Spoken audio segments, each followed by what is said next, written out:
Hi, I'm City Manager Ed Zerker, and welcome to another edition of Doing What Matters, the show where we talk with Phoenix employees about the important work they do to serve the community. Phoenix is known as the Valley of the Sun, and when it comes to air quality, the valley part and the sun part play important roles in the air quality we see. We're here today with Joe Gibbs, Environmental Quality Specialist from the Office of Environmental Programs at the City, to talk a little bit about air quality and other things going on. And let's start. We came up to the roof of City Hall today to get a broad vista and describe for us from your perspective what we're seeing out there. Well, I come from the 14th floor, so I see this every day. Yeah. And this is the great view that we have. It's really a privilege to have this view. There in the northeast, you can see the inversion layer, how it snakes all the way down to South Mountain and the Estrellas. The inversion happens because cold air in the wintertime, and we're starting our wintertime period, is when the cold air is heavier than hotter air. And so it gets trapped down in the valley. And it's just like water. It sinks to the lowest part of the valley and just hangs there. And we always have our worst air quality problems in the Southwest Valley. And in the winter. In the winter, because in the summertime, the sun heats the ground, warm air rises. In the winter, you don't have the sun. It's at such a distant angle. Now, you called it an inversion layer.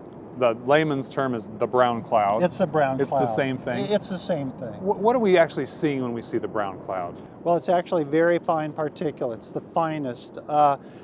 They're finding that a lot of carbon and the finest particulate really extinguishes the light the most. And where is it coming from? We think we live in a desert, so it must be dirt from the desert. But well, you have a lot of it? soil. Soils are large particles. You have smoke and diesel. Those are the fine particles. But even the finest, even smaller than 2.5. 2.5 microns is 1/30th the diameter of a human hair. That's when you burn fireplaces, and you'll notice in the wintertime you have the fireplace, the no burn days. Emails go out to all city employees, don't burn. We just had one 2 days ago. Yeah. When you burn, it creates the brown cloud, but it also is a health hazard when, especially the holidays, that's when everybody wants to burn. We have a no burn day, and you might be burning in your fireplace, enjoying it, but 2 doors down, somebody's daughter or son might be having asthma attacks. And let's talk a little bit about no burn days. You get notice of that. You're the city's sort of official liaison with Correct. Maricopa County. What determines why and when there will be a no burn day? Well, it's meteorology. When you have the heavy inversion here, where you have Cold air trapped below cold warm air and maybe the third day of stagnation. Okay. Very low wind speed associated with the stagnation. And about the third day, it starts to build up. And in addition, you might have holidays. You have New Year's Eve, New Year's Day, Christmas Eve, Christmas Day, home football games. All those add together when the propensity to want to burn increases the likelihood for a no burn day. So because of the volume. all those individual choices added up, over 3.5 million people in this area, give us what we see here. Absolutely. And the worst areas, because of the meteorology and because of the low spot in the valley, it's going to be on the west and south sides. Now there's another sort of financial aspect of what your job is, I understand, which is there are air quality monitors all over Phoenix, all over the valley, that end up telling the federal government whether we're in compliance with federal rules, which allows us to get money for our transportation system. Yeah, Talk a little bit about the air quality monitor. That's a technical thing, but it really has really important budgetary implications for us. I'll start from the beginning. EPA sets federal health standards. They're reviewed every 10 years. And once those are set and established, you have to have monitors representative of the air quality that people breathe. And that's a criteria of whether it's in a neighborhood, you cite a monitor near a freeway, the worst case scenario maybe where there was a lot of river bottom silt.